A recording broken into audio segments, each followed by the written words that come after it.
Marbury v. Madison, Roe v. Wade, Dred Scott versus Sanford. Some of the most consequential U.S. Supreme Court cases of all time. And now, Antonio Brown versus Logan Paul. Well, let's talk about it. First, we should address the title of this YouTube video. Can Antonio Brown actually sue Logan Paul? Well, yes. Under most circumstances, anyone can file a lawsuit against anyone. But the question we will be answering today is, would Antonio Brown win? A little over a month ago, the insanely popular social media superstar Logan Paul went on KFC radio and announced his intention to pursue a boxing match against ex-NFL legend Antonio Brown. A couple days afterward, Antonio Brown responded on Twitter by writing, quote, "Square up at Logan Paul." The two then continued to converse some more publicly, building up excitement for a potential fight. However, things turned serious when Antonio Brown said this on Instagram Live. You see this? This false promotion. You see this? This is fake promotion. There is no deal done. You can't put AB name on your videos, get paid, and then don't cut me a check. That's how you get sued. But making videos and not sending my cut, it's illegal. It's illegal to use the AB likeness. In those clips, Antonio Brown held up his phone and pointed to a vlog or a video blog uploaded to the Logan Paul YouTube channel titled "Face to Face with Antonio Brown." Because a fight deal had not been signed yet, and then because the video title and thumbnail consisted of Antonio Brown's name and likeness, Antonio Brown claimed that Logan Paul is using his quote likeness to bolster quote false promotion. He also claimed that making videos with his name and not sending him a check is illegal. Now, illegal, of course, is a very strong word, as it implies that Logan Paul has in fact broken a law and is therefore liable to legal punishment. So let's say this actually plays out.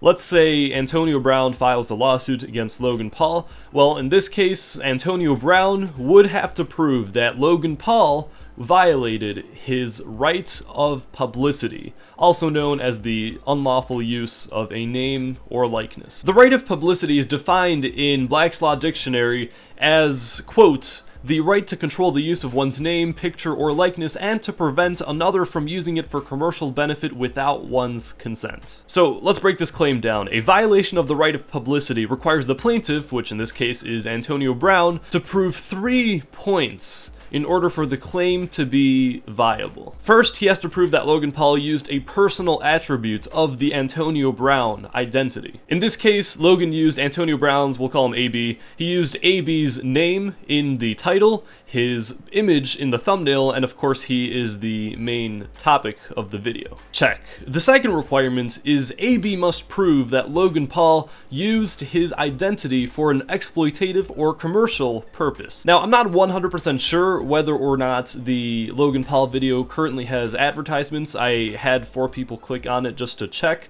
and none of them actually got ads. But regardless, Logan Paul can still be held liable for using Antonio Brown's identity in order to drive traffic to his channel, which is in it of itself an exploitation. So the second point, check. Third and lastly, Antonio Brown must establish that he did not give Logan consent to use his name or likeness. While the two did engage in conversation, Logan never offered AB a legal contract or official release form that would have otherwise allowed Logan to exploit AB's identity. So third point, check. Antonio Brown has indeed met the 3 base requirements in order to successfully present his case that Logan Paul violated his right of publicity. However, and this is a big however, it's not that simple. The law can be messy. Some laws contradict each other and some overlap. Ever since the right of publicity was established in the United States in the 20th century, many right of publicity lawsuits have been rejected by courts for one very important reason, and it is the First Amendment. The First Amendment enables all to have the freedom of speech, and freedom of expression. So there forms a dilemma. If Logan Paul has that innate right to express himself, whether through his speech or through his content, but at the same time, this freedom of expression is considered a violation of Antonio Brown's right of publicity, how do we determine who is actually in the wrong? There is only one way to do so, and it is to look at how courts have treated this right of publicity versus First Amendment issue in the past, and they have. In fact, there have been thousands of cases in the past involving this very conflict, and as a result, certain tests have emerged which we can now use in order to accurately predict whether or not Logan Paul would be found to be in the wrong. Over time, courts have developed this concept called the exception for news and commentary. The First Amendment protects individuals, and especially the media, against right of publicity claims so long as the name, likeness, or other personal attributes in connection with the reporting or commenting is a matter of public interest. If this protection didn't exist, celebrities would be suing news networks left and right for simply talking about them. While Logan's videos do not directly resemble strict news and commentary, courts have had a very broad view on which types of media actually fall under the news and commentary protection, including books, magazines, letters, and most importantly, online blogs. Logan Paul can argue that he produces video blogs which showcase the genuine happenings of his life, and therefore him facing off with Antonio Brown would be considered a matter of public interest, especially since a boxing match between the two would build enormous excitement. Logan Paul does have a right to keep his YouTube audience up to date about his life, and especially about an event that would be considered of heavy public interest. This singular line of reasoning would most likely be all that Logan Paul's legal team would need in order to successfully defend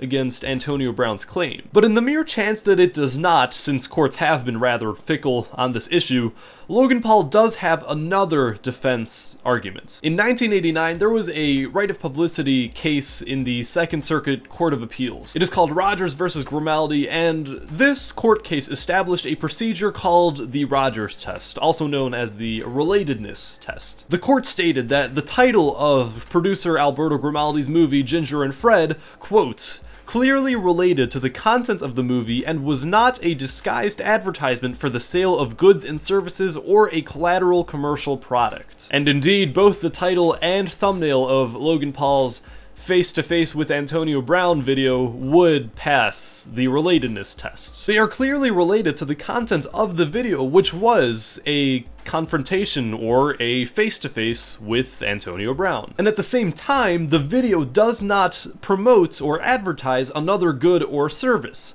So, believe it or not, this time around, Logan Paul did not plug his merch, and his decision not to plug probably saved him a whole lot of more money than what he would have made if he had indeed plugged his merch. To further support this line of reasoning, the case Maloney v. T3 Media, which occurred in the Ninth Circuit in 2017, clarified that the copyright owner of a work, including a video, can monetize their ownership of that video without seeking permission from the person whose image or likeness is used, as long as they are monetizing the video itself and not promoting another good or service. If you want to look into this case further, I will leave a link to a really good article in the description of this video, along with all of the other sources I used to research this topic. Lawsuits involving the clash between right of publicity and the First Amendment remain to be fickle. Different states have approached this conflict in many different ways, since the right of publicity has not yet been recognized at the federal level by either statute or case law. So often decisions can be unpredictable. But in this specific case, if Antonio Brown were to go forward with this lawsuit against Logan Paul, it is extremely likely that Logan Paul, who is representing the First Amendment, would win. Thanks for watching.